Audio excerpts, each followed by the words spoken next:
திடீர்னு climate change ஆகிறதுனால gold, cough, ஃபீவர்லாம் ரொம்பவே நார்மலா இப்ப வந்துட்டு போகுது.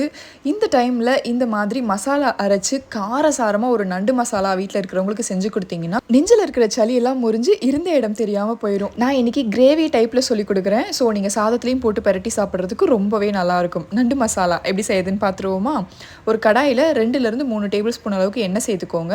1/2 டீஸ்பூன் சோம்பு, 1/4 டீஸ்பூன் வெந்தயம், 2 பச்சை மிளகா, 10லிருந்து 12 சின்ன வெங்காயத்தை கட் பண்ணி ஆட் பண்ணிட்டு கருவேப்பிலை, தேவையான அளவுக்கு உப்பு, கொஞ்சமா மஞ்சத்தூள் சேர்த்து நல்லா வதக்கி விடுங்க.